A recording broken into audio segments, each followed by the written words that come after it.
Assalamualaikum warahmatullahi wabarakatuh.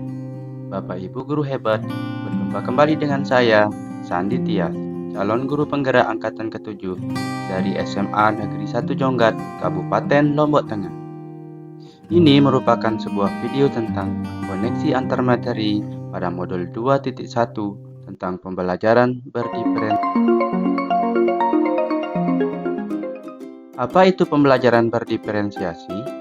Pembelajaran berdiferensiasi merupakan serangkaian keputusan masuk akal atau common sense yang dibuat oleh guru yang sebagai usaha guru dalam menyesuaikan proses pembelajaran di kelas untuk memenuhi kebutuhan belajar individu murid. Bagaimanakah cara untuk dapat melakukan pembelajaran berdiferensiasi di kelas? Agar dapat melakukan pembelajaran berdiferensiasi sebagai guru, kita harus yang pertama, memahami tujuan pembelajaran terlebih dahulu. Yang kedua, mengetahui dan merespon kebutuhan belajar murid. Ketiga, menciptakan lingkungan belajar yang mendukung murid untuk belajar. Yang keempat, melakukan manajemen kelas yang efektif. Dan yang kelima, melakukan penilaian berkelanjutan. Berkaitan dengan kebutuhan belajar murid, guru harus memahami 3 aspek berikut ini. Yang pertama, kesiapan belajar murid atau readiness. Yang kedua, minat belajar. Dan yang ketiga, profil belajar murid. Yang pertama, kesiapan belajar murid atau readiness. Kesiapan belajar mengharuskan guru untuk menilai pengetahuan awal dan menentukan apa yang telah murid ketahui dan di mana murid berada. Yang kedua, minat murid. Minat setiap anak pasti berbeda-beda, merupakan salah satu motivator penting bagi murid untuk terlibat aktif dalam proses pembelajaran. Dan yang ketiga, profil belajar murid. Profil belajar murid berkaitan dengan lingkungan budaya, gaya belajar, dan kecerdasan majemuk yang berbeda antara satu anak dengan yang lainnya. Kebutuhan belajar murid dapat diidentifikasi berdasarkan cara-cara berikut ini. Yang pertama, mengamati perilaku murid-murid. Yang kedua, mengidentifikasi pengetahuan awal. Yang ketiga, mereview dan melakukan refleksi terhadap praktisi pengajaran. Yang keempat, berbicara dengan guru murid sebelumnya. Yang kelima, membaca rapot murid di kelas sebelumnya. Dan yang terakhir, yang keenam, menggunakan berbagai penilaian-penilaian formatif dan diagnostik. Strategi untuk diferensiasi pembelajaran bisa dilakukan dengan 3 cara. Yang pertama, diferensiasi konten. Yang kedua, diferensiasi proses. Dan yang ketiga, diferensiasi produk.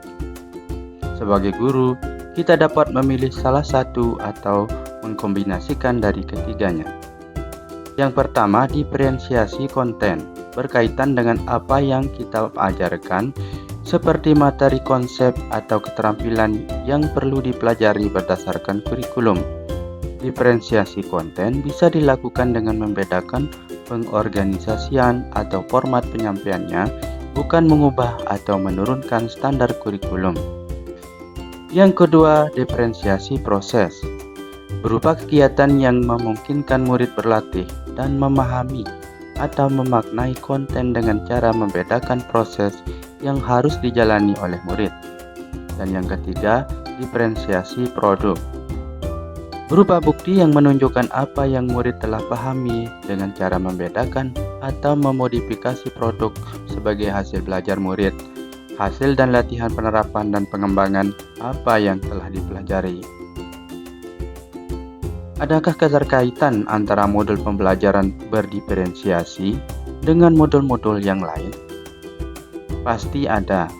Untuk dapat melakukan pembelajaran berdiferensiasi, maka guru harus berusaha memenuhi kebutuhan belajar anak sesuai dengan kodrat alam dan juga kodrat zaman berdasarkan filosofi Ki Hajar Dewantara.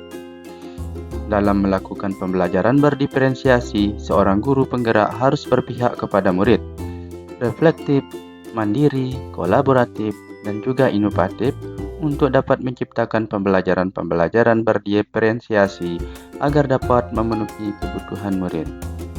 Dengan demikian, seorang guru penggerak dapat mewujudkan kepemimpinan murid dengan menuntun murid merdeka belajar. Hal ini sesuai dengan nilai dan peran guru penggerak. Selanjutnya, pembelajaran berdiferensiasi dapat menjadi salah satu strategi untuk mewujudkan visi guru penggerak yang berpihak kepada murid.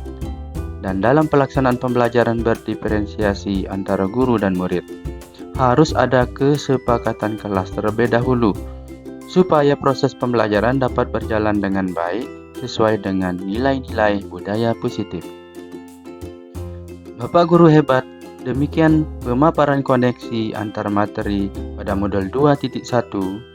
Semoga menginspirasi dan terima kasih.